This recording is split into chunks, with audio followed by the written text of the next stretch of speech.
बिस्मिल्लाहिर्रहमानिर्रहीम। अस्सलामुअलैकुम। प्यारे दोस्तों, आज इस वीडियो में आप देखेंगे आपके नबी, हमारे नबी हजरत मोहम्मद मुस्तफ़ा सल्लल्लाहु अलैहि वसल्लम ने कैसे अपनी ज़िंदगी गुर्बत और सादगी यानी गरीबी और सादा सरल ज़िंदगी में अपनी ज़िंदगी गुजारे।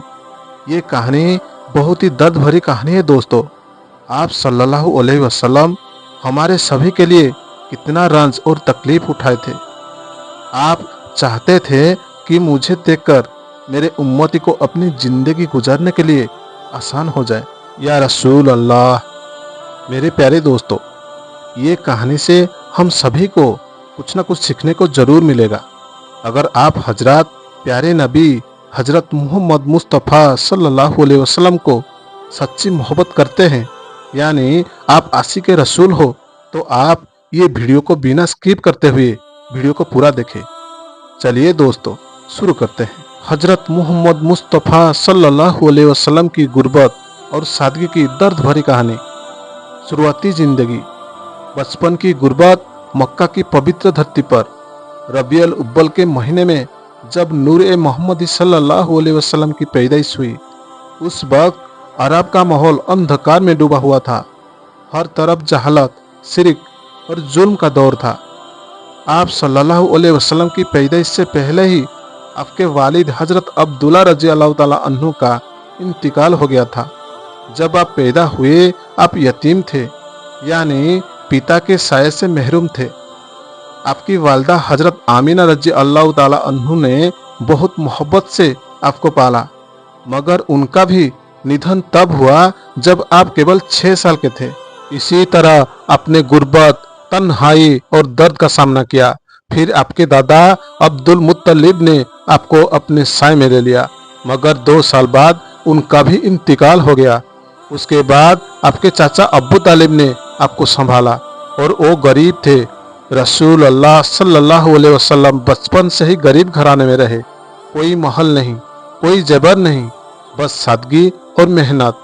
आपने अपनी जिंदगी के शुरुआती सालों में बकरियां चराई। खुद फरमाया करते थे, मैं नबियों की तरह बकरियां चराया करता था। हदीस सही बुखारी में आता है कि अल्लाह के प्यारे नबी हजरत मोहम्मद सल्लल्लाहु अलैहि वसल्लम ने कभी मेहनत को छोटा नहीं समझा। वो गरीब थे, मगर दिल बहुत अमीर था। जवानी का दौर। मेहनत और ईमानदारी। जब आप सल्लल्लाहु अलैहि वसल्लम जवान हुए तो अपने चाचा की मदद करने लगे। मक्का के लोग कारोबार करते थे, मगर आपके पास पूंजी नहीं थी। तब आपने ईमानदारी के साथ दूसरों का माल लेकर व्यापार करना शुरू किया। आपकी सच्चाई और अमानतदारी की इतनी शोहरत हुई कि लोग आपको अस-सादिक, सच्चे और अल-ममीन, ईमानदार कहने लगे। इसी ईमानदारी से प्रभावित होकर हजरत खदीजा रज़ी अल्लाह ताला अन्हु, जो एक मालदार और नेक बीवी थी, उन्होंने आपको अपने व्यापार में शरीक किया। आपने बहुत मेहनत से उनका माल बेचकर दोगुना फायदा पहुंचाया। इसी सच्चाई को देखकर हजरत खदीजा रज़ी अल्लाह ताला अन्हु ने आपसे निकाह का पैगाम भेजा। निकाह हुआ, मगर इस निकाह से भी आपकी सादगी नहीं बदली। आप सल्लल्लाहु अलैहि वसल्लम के पास धन आया, लेकिन आपने कभी दुनिया के आराम को तरजीह नहीं दी। नबूवत के बाद गुर्बत और सब्र की इम्तिहान। जब आपको नबूवत मिली, यानी अल्लाह का पैगाम देने का हुक्म हुआ, तब से आपकी जिंदगी का असली इम्तिहान शुरू हुआ। आपने जब मक्का के लोगों को तौहीद, एक अल्लाह की इबादत की दावत दी, तो कुरैश के सरदारों ने आप पर जुल्म शुरू कर दिए। उन्होंने कहा, अगर तुम्हें दौलत चाहिए तो हम तुम्हें सबसे अमीर बना देंगे, अगर बादशाही चाहिए तो हम तुम्हें राजा बना देंगे, बस हमारे देवताओं को बुरा कहना छोड़ दो। मगर रसूल अल्लाह सल्लल्लाहु अलैहि वसल्लम ने फरमाया, अगर वे मेरे एक हाथ में सूरज रख दे और दूसरे में चांद, तब भी मैं इस मिशन को नहीं छोड़ूंगा जब तक अल्लाह उसे कामयाबी न करे, या मैं इसकी राह में कुर्बान न हो जाऊं। यही वो जज्बा था जो आपकी गुर्बत को भी इज्जत में बदल देता था। गुर्बत का आलम। घर में महीनों तक चूल्हा नहीं जलता। सही हदीसों में आता है कि रसूल अल्लाह सल्लल्लाहु अलैहि वसल्लम के घर में अक्सर भूख का आलम रहता था। आपकी बीबियाँ फरमाया करती, ऐसा वक्त आता था कि 2-2 महीने तक रसूल अल्लाह सल्लल्लाहु अलैहि वसल्लम के घर में चूल्हा नहीं जलता था। आप और आपके अहले बैत खजूर और पानी पर गुजार करते थे। कभी कभी तो खजूर भी नसीब नहीं होती तो कुछ जौ की रोटी से काम चलाया जाता। आप सल्लल्लाहु अलैहि वसल्लम ने कभी किसी से शिकायत नहीं की। आपने कभी ये नहीं कहा कि मुझे भूख लगी है, आला ने क्यों नहीं दिया, बल्कि जब भी भूख लगती आप रोजा रख लेते। आप फरमाते, भूख भी अल्लाह की नेमत है जो दिल को नरम करती है। सादगी की मिसाल, बिस्तर और घर का हाल। रसूल अल्लाह सल्लल्लाहु अलैहि वसल्लम का घर बहुत साधारण था। फर्श पर खजूर की पत्तियों की चटाई बिछी होती थी। तकिया खजूर की भूसी की होता था। आपने कभी रेशम, सोना या आलीशान कपड़े नहीं पहने। एक बार हजरत उमर रजी अल्लाह ताला अन्हु कमरे में आए। देखा कि रसूल अल्लाह सल्लल्लाहु अलैहि वसल्लम एक चटाई पर लेटे हैं और चटाई के निशान उनकी पीठ पर पड़ गए हैं। उमर रजी अल्लाह ताला अन्हु की आंखों में आंसू आ गए और बोले, ए अल्लाह के रसूल, कैसा रे रूम और बादशाह ऐसो आराम में रहते हैं और आप इस हालत में। रसूल अल्लाह सल्लल्लाहु अलैहि वसल्लम मुस्कुरा कर बोले, उमर, दुनिया उनकी है और आखिरत हमारी। ताइफ का दर्द, गुर्बत और जुल्म की इंतहा। जब मक्का वालों ने आपको सताया तो आप दाऊद इस्लाम के लिए ताइफ शहर गए।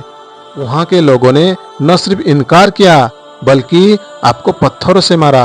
आपका पूरा जिस्म लहूलुहान हो गया, खून निकला, जूते खून से भर गए। आपने सिर उठाया और सिर्फ इतना कहा, या अल्लाह, अगर तू मुझसे नाराज नहीं तो मुझे कोई परवाह नहीं। यह वाकया आपकी गुर्बत और सब्र की सबसे बड़ी मिसाल है दोस्तों। एक तरफ भूख, गरीब, तकलीफ, दूसरी तरफ दाऊद इस्लाम की जिम्मेदारी। फिर भी जुबान पर सिर्फ शुक्र और सब्र था। मदीना का दौर, फतह के बावजूद सादगी। जब आप मदीना पहुंचे तो मुसलमानों की थोड़ी बहुत इज्जत और ताकत बनी। फिर भी आप सल्लल्लाहु अलैहि वसल्लम की सादगी में कोई कमियां नहीं आई। आपने कभी सोने चांदी का जखीरा नहीं रखा। जब माले गनीमत आता तो सब उम्मत में बांट देते। आप फरमाते, मुझे इस बात से कोई लगाव नहीं कि मेरे पास इस दुनिया के खजाने हो, बल्कि मैं तो चाहता हूँ कि एक दिन खाना खाऊं, एक दिन सब्र करूं, आखिर दिन गुर्बत में भी इज्जत। रसूल अल्लाह सल्लल्लाहु अलैहि वसल्लम के इंतकाल के वक्त घर में सिर्फ कुछ जौ के दाने बचे थे। आपका बिस्तर वही पुरानी चटाई थी। आपकी बीबी हजरत आयशा रजी अल्लाह ताला अन्हु फरमाती है, जब रसूल अल्लाह सल्लल्लाहु अलैहि वसल्लम का इंतकाल हुआ उस वक्त हमारे घर में एक बूंद तेल तक नहीं था, मगर इसी सादगी में आपकी रूह तृप्त थी। आपने दुनिया को छोड़कर वो अमानत लौटा दी जो आला ने सौंपी थी। रसूल अल्लाह सल्लल्लाहु अलैहि वसल्लम की गुर्बत उम्मत के लिए पैगाम। आपकी गुर्बत ने सिखाया कि अल्लाह के नबी भी भूख को झेल सकते हैं, पैगंबर भी तकलीफ उठा सकते हैं, मगर ईमान और सब्र की कभी नहीं छोड़ते। आपका हर लम्हा यह बताता है दोस्तों कि असली अमीरी दिल की होती है, माल की नहीं। आपने फरमाया, असली दौलत माल की अधिकता नहीं बल्कि दिल का बेनियाज होना है। सही बुखारी में आता है कि रसूल अल्लाह सल्लल्लाहु अलैहि वसल्लम की गुर्बत कोई कमजोरी नहीं थी बल्कि अल्लाह की रहमत थी, जिससे उम्मत सीखे कि सब्र, शुक्र और सादगी में कैसी ताकत है। उनकी जिंदगी का हर लम्हा हमें यही पैगाम देता है दोस्तों, अगर अल्लाह तुम्हारे साथ है तो गरीबी भी नेमत है, अगर दिल अमीर है तो दुनिया की कमी कुछ नहीं, अगर सब्र है तो हर दर्द इबादत बन जाता है। दोस्तों, मेरे प्यारे दोस्तों, ये था आपके नबी, हमारे नबी हजरत मोहम्मद मुस्तफ़ा सल्लल्लाहु अलैहि वसल्लम के दर्द भरी कहानी। आज की ये वीडियो आप हजरत को कैसे लगी कमेंट जरूर करना। अगर आप हजरत को आपके नबी हमारे नबी हजरत मोहम्मद मुस्तफ़ा सल्लल्लाहु अलैहि वसल्लम से सच्ची मोहब्बत है, यानी आप आशिक रसूल है, तो एक बार या रसूल अल्लाह जरूर लिखना और अपनी दोस्त अहबाब से शेयर कर देना। और इस तरह मस्जिद वीडियोस देखने के लिए हमारे चैनल यानी एक रू लाइव को सब्सक्राइब करके बेल आइकन को जरूर दबा देना, ताकि हमारी नई नई अपडेट वीडियोस आपके पास पहुंच सके। अब इजाज़त दीजिए दोस्तों, फिर मिलेंगे एक नई कहानी के साथ। खुश रहिए, स्वस्थ रहिए, तब तक के लिए अस्सलाम वालेकुम।